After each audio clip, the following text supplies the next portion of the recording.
All Hallows, an addictive game based on the psychology of learning by Olivia.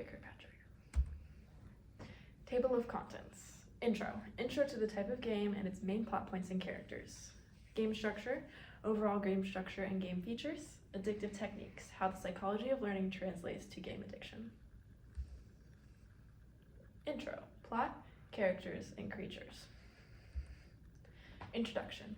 All Hallows is an interactive drama horror game that uses the concept of the butterfly effect as a way for the players to choose different paths as the game unfolds. My game is based in a world of logic and reason where the concept of ghouls and witches is laughed at. My main characters, Hallie, Harrison, Damien, and Olivia, find themselves in a castle in Transylvania. Hallie's great-grandfather had invited her to visit a few years ago, but she never got around to it before he passed away. This guilt is what pushes her to plan a trip with 3 of her close friends, some of the few people who knew about his estate. Plot of All Hallows. The plot of the game will depend on the player's choices, but the main points will be the same. The 4 main characters will spend one night in the castle, trying to make it to morning when the gates reopen. There will be chances to save certain characters and lose others. They will be faced with ghosts, a witch, creatures in the surrounding woods, and one traitor amongst them. Your goal as the player is to keep the 4 kids alive, or at least keep the ones you want from dying. Character concepts. These are just a few characters I came up with. I thought it would be easier to have a visual image of them to understand how my game will unfold. We have Hallie Yang, Harrison White, Damian Harris, and Olivia Bassa. Hallie is the main character. It's based at her estate. Harrison is her childhood best friend. Damien is Harrison's friend, and Olivia is Hallie's close childhood friend as well. Monsters and creatures. There are going to be spirits, the spirits of Yang Manor, the beast, which, as I mentioned earlier, is the creature in the woods, the witch, who is only in the gameplay between 3 and 4 a.m., which is known as the witching hour, the cat, which, if you're quick enough to notice while playing the game, the cat that roams the estate is an indicator of danger, and the traitor, one of the 4 main characters that has a link to the manor. Overall layout and features. Game layout. There's going to be 5 main areas of the game. The arrival area, which is the front gate and the main living room. The manor as a whole, which includes all of the floors, the woods, the catacombs, and the ending. The arrival, the kids will have an opening night. The manor, very common horror movie trope. You hear noises, you go investigate. The woods is one of the first places you can divert from the main part of the game, and you get to decide who goes. The catacombs is probably one of the biggest secrets of the game, and you don't know about it until much later. And then the ending is based on you. There's multiple endings based on multiple choices. Features in the world of Hallows. As I stated before, we have the butterfly effect, in which every action has a different consequence or outcome. The relationships, you can unlock different characters' feelings for each other and their backstories. There's an unlocking feature. To get to each level of the manor, you must have a key.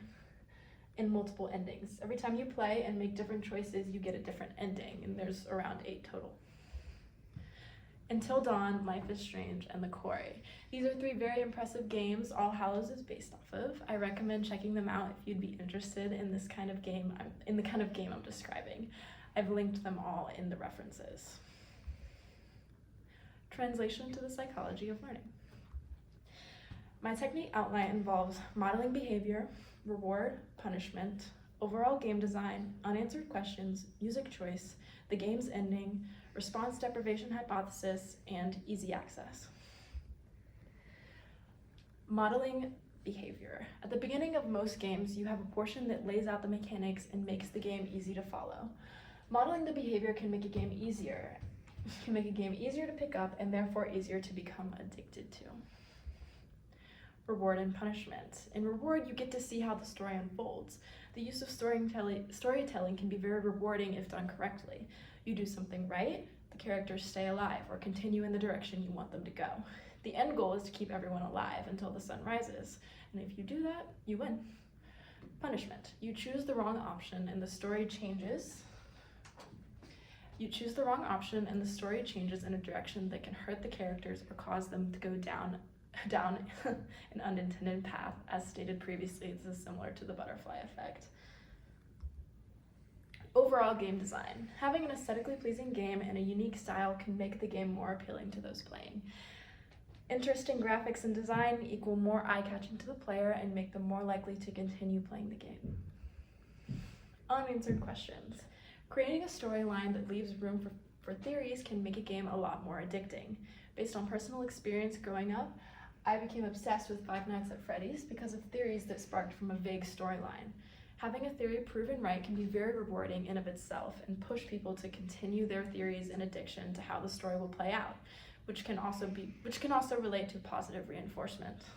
Also, being proven wrong can be a form of negative reinforcement because you take away the theories you thought were correct, and that in of itself pushes you to continue theorizing in order to be right in the future. Don't go back, please. In my game, I kind of intend to have a portion of the storyline that's very vague in order to kind of simulate this concept that I knew growing up. Music choice. Movie directors use music as a classical conditioning technique all the time in Hollywood. Take horror movies, for example. When the stimulus of a jump scare, which is the unconditioned stimulus, which causes anxiety to spike, the unconditioned response, is paired with the stimulus of music playing, the conditioned stimulus, you can become conditioned to be anxious and scared when music plays in a horror movie. Another classical conditioning technique commonly used in horror is silence. Silence after the usual music or sounds of the movie is paired with a shocking act that causes fear, like gore or a jump scare. Now when they hear dead silence in a movie, they become fearful without the actual shocking act happening, like the gore or the jump scare.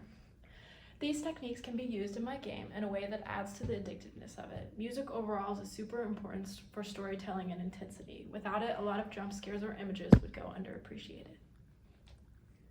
The game's ending. If the ending of a game is anticlimactic, it can ruin the whole reward-punishment system thus far and be associated with being unplayable, especially with nowadays, word gets around very fast whether a game's ending is worth all the trouble of playing the full game. To keep people wanting more, you must have a rewarding conclusion. Response deprivation hypothesis. If we are deprived of doing something we like and access to that activity is controlled or restricted, then the activity can be used as a reinforcer, which is something that we talked about in class. For example, in the app Episode, which is a click and choose story app, they give you a certain number of tickets to use on each story a day, which makes playing more enticing because you can't just binge play it over and over. A lot of people tend to binge stuff and lose interest right after. Having a break between keeps views and playtime up. TV shows in recent years do this as well, and typically only release episodes once a week. In my game, I plan to do this with the level system I mentioned before in the manor. You have to find certain keys, but you can only find them after a certain number of hours or days. Easy access. Having the game on multiple platforms for relatively cheap and putting up a few ads can make a game way more appealing or playable. If it's too expensive, you lose a lot of folks who can't afford or won't bother to buy. If it's on multiple platforms with ads hyping it up, it will be more likely to be talked about in multiple different settings, and therefore more addicting or appealing. Here's my references, and here's my image references. Thank you so much for watching.